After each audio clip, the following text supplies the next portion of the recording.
nag-aalala ang papa. Hindi ko masikaso ang negosyo habang hinahanap ko ang anak ko. Magagampanan nyo naman lahat ng tungkulin dito. Kahit iba pa ang iniisip nyo.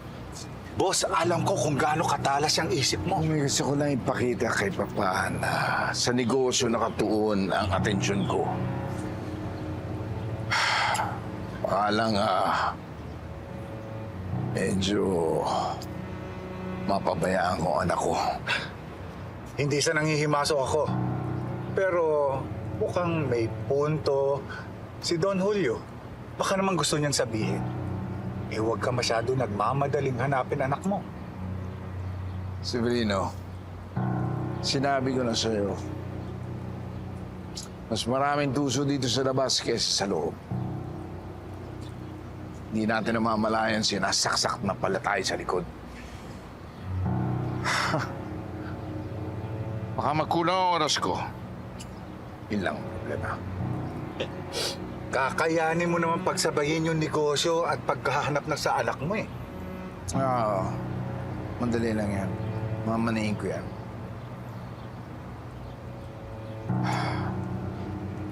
Ayoko lang isipin ni Papa na binabaliwala ko lang ang mga sinasabi niya.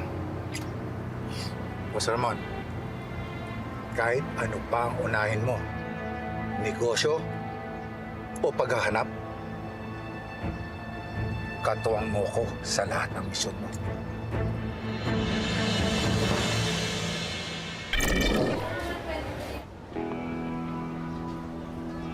Bago natin pasukin ang bahay, siguraduhin muna natin malinis ito. Oo naman, Supremo. Baka matiso tayo, lalo pat madilim. Ikaw na muna ang bahala sa bahay, Ben. Tiktikan mo mabuti. Siguraduhin mo kung saan tayo papasok. At kung ilang kamera, pati na yung nagpapatrol ng pulis at tanod. Sige, Supremo. Ako nang bahala. Isama mo na itong mga bago para matuto. Tayo, Supremo, anong gagawin natin? Tayo na bahala ng Turko. Sasakyan. Supremo, anong plano? Bibenta ba natin pagkatapos natin gamitin? Hindi. Itatapon din natin yan pagkatapos natin magnakaw. Sa malayo, para iligaw natin ang investigasyon. Ano? Narinig niyo na si Supremo, galaw na. Oh, yung mga bago. Tara na.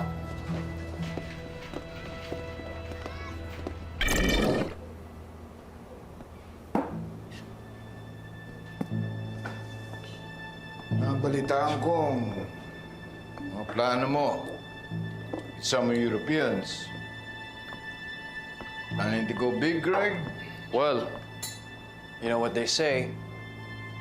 Either you go big or you go home.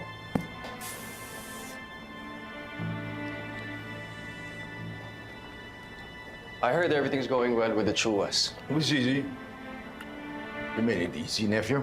That's my role. Ano nga ba naman ang silbi mo dito sa organisasyon natin kung hindi ka makakatulong maging pulido ang ating operasyon? Tito Ramon, madali lang naman kasi malaman kung kailangan ng isang tao ang tulong ko.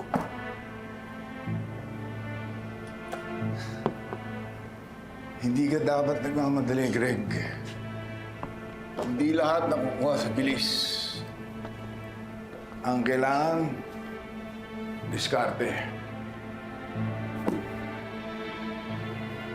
Yun ang importante. Go big or go home.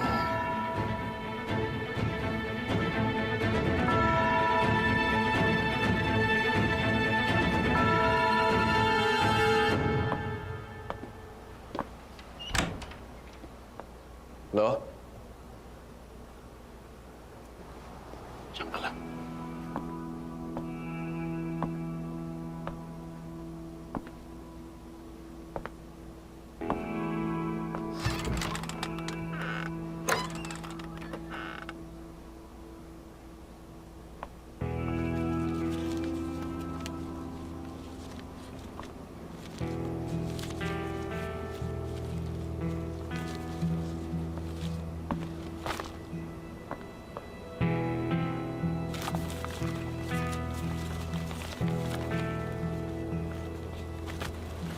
Kukunan mo na ito sa sasakyan.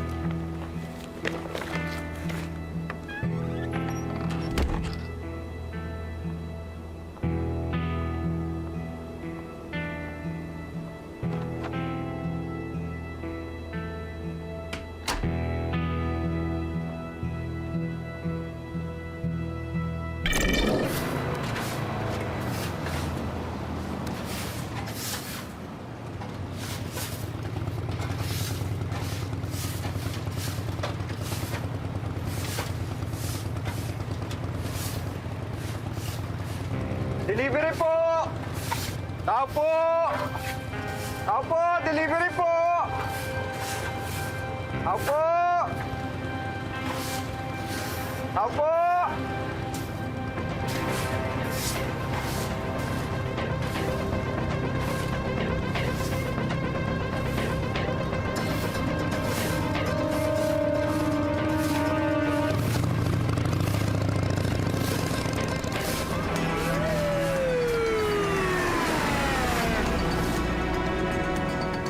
Mga ilang minuto simula tumawag sa headquarters. 12 minutos.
May nakuha ba kayo?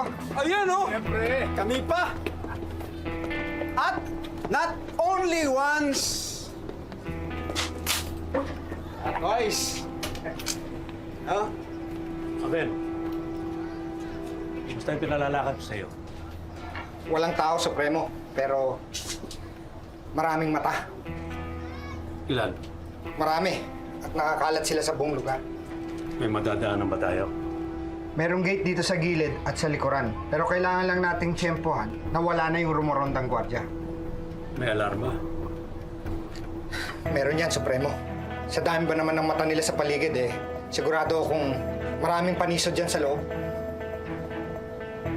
Gaano kabilis ang mga pulis? Mga 12 hanggang 15 minuto. Supremo, i-atras na lang kaya natin muna. Wag. Naplano na natin to eh. Papasukin natin ngayong gabi. Oh.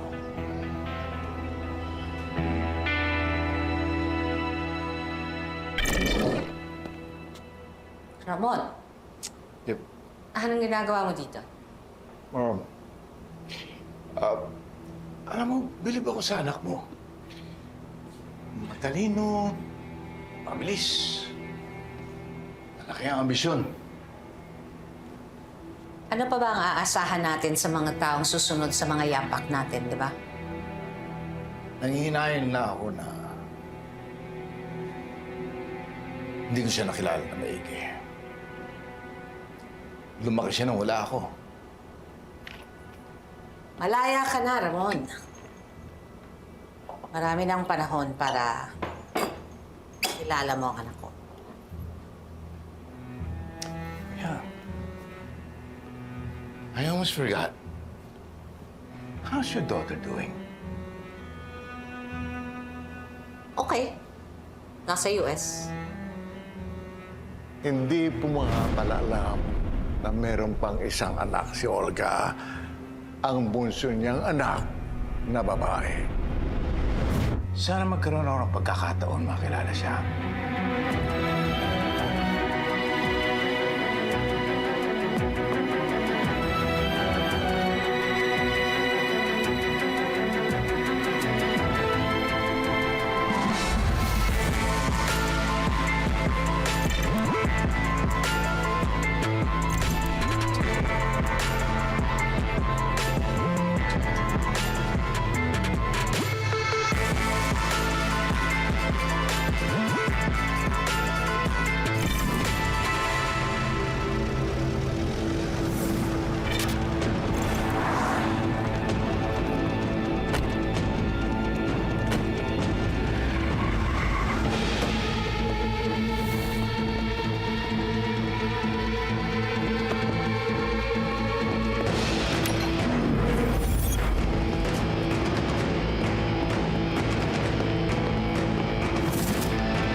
Buddy, pasuyo nga sa loob ng mansion. Mukhang may nasira namang CCTV.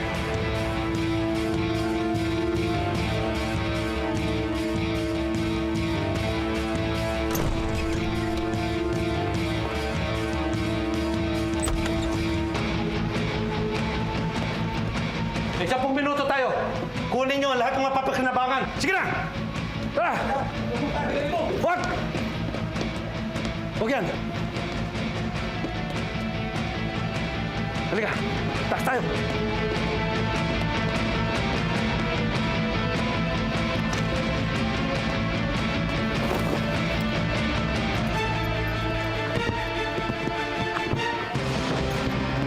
Bilisan nyo!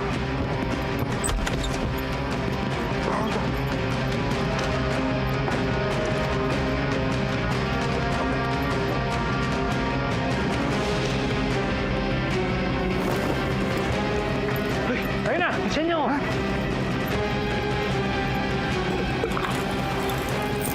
Tiba. Luciano, meron ba dyan? Wala! Tara na! Bukya! Bilis! Tayo na! Dali!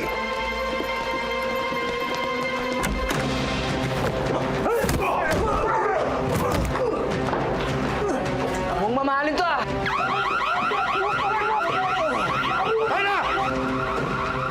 Hello, police station?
Ma'am,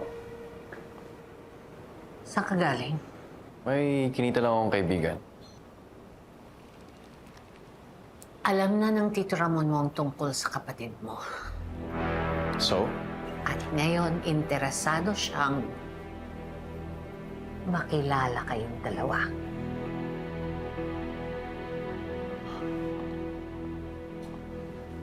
Pero labas sa negosyo ang kapatid ko. Kaya nga, tuso yang si Ramon. Kapag nakahalata siya ni Katiting tungkol sa atin, baka gamitin niya ang kapatid mo laban sa atin. Kaya kailangan nating protektahan ang kapatid mo. Ilayo sa pamilyang to kung kailangan. I'll take care of it. Greg, please, okay? Kausapin mo ang kapatid mo. Huwag siyang uuwi ng bansa hanggang buhay si Ramon.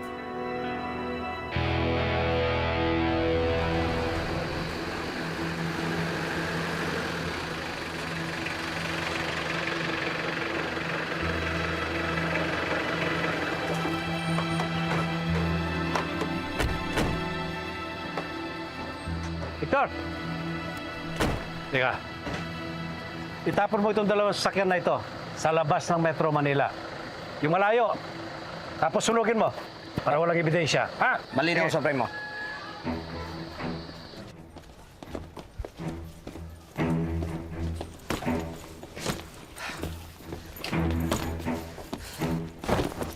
Nakatago ka ba? Ha? Ano lang yung ginagawa nito? Hindi pa kami sumabit? Bababa mo ba kami? Ha? Gago ka? Ano? Ha? Diyan! Tama na yan! Nadala na yung bata. Ang mga alaga, atakas tayo. Hindi ko naman alam na may alarm pala yun eh. Ang sabi niyo lang, lahat ng mapapailabangan. Magaling yung pinakita nyo kanina. Bukas, magpapartiin na natin ito. Pero sa ngayon, pahinga muna tayo. Sige na.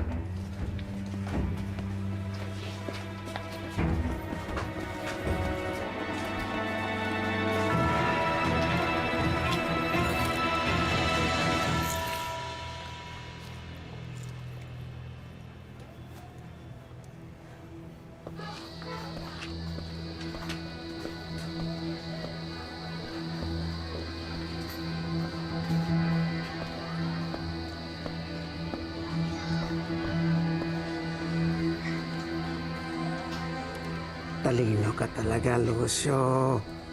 Tiba-tiba ka dito. Lucio? Lucio! Ah, Hoy, Lucio, anong ginagawa mo dyan? ito, inayos ko lang sintas ko. Oh. Bakit ba? Pinapasabi si Supremo. Oh. Ikaw na daw bahala sa pagbenta ng mga nakuha natin. Tawagan mo yung mga kakilala mo. Oh, ano bahala doon? Sige na, matulog ka na. Hoy, Lucio, sumunod ka na ha. Tutulogin, hindi makakatulog kapag hindi ako katabi.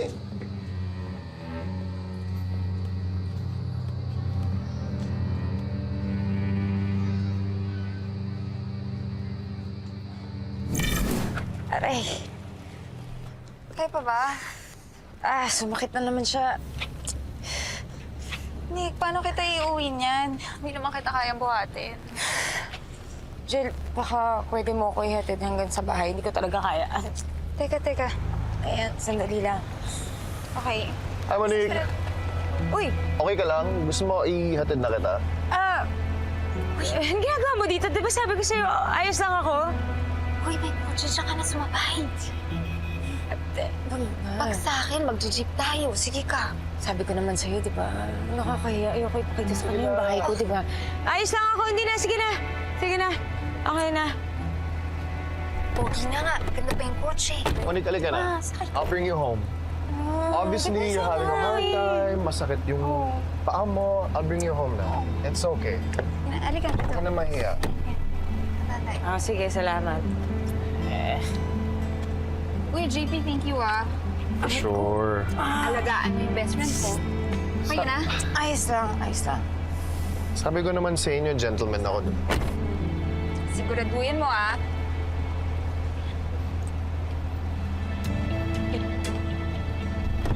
Ingat ka. Ingat. Oh, mag-seatbelt ka. Should be safe. Bye. Bye.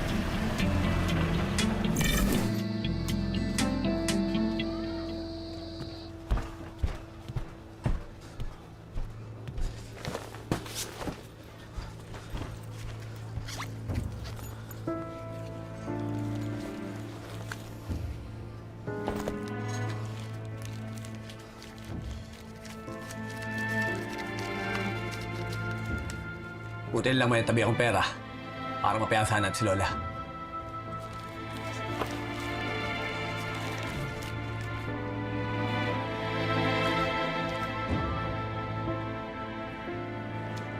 Santino. Yeah. Ba't kulang to? Di ko alam, kuya. Di ko nga ginagalaw yan dyan, kuya eh. Ikaw lang nakakaalam na may pera ako dito. Kuya, pangako. Hindi ko gagalawin yung pera mo dyan. Hindi ko gagawin sa'yo yun. Ba't magkukulang to? Kuya, baka si Kuya David. Kasi nakita ko siya na inaayos yung kama mo kagabi. Baka siya yung kumuha. Hindi mo ipapasok yan, ha? Wala kang kapasok. Bang-over pa. Ay, mamasa mo! Second, ha? Kaya naman. Kita, tanggol, kita. Yan, 50 pa ako dyan, no?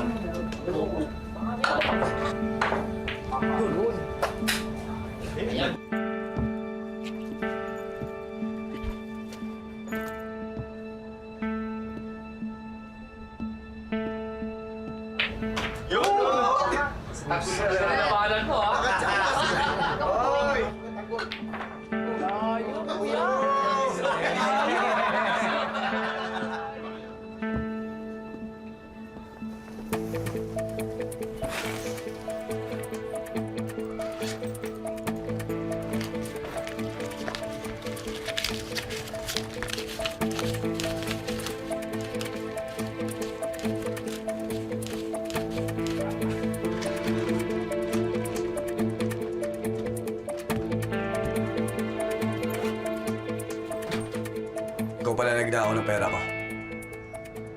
Alam mo bang gagamitin ko sana yan para piyansahan si Lola? Bakit? Alam ko naman sa kawalang hiya mo kinuha to, di ba? Ano? Gusto mo sumbong kita kay tatay? Alam mo, David, matagal na kita pinagpapasensyaan eh. Dahil kapatid kita. Pero hindi mo na ako ginalak.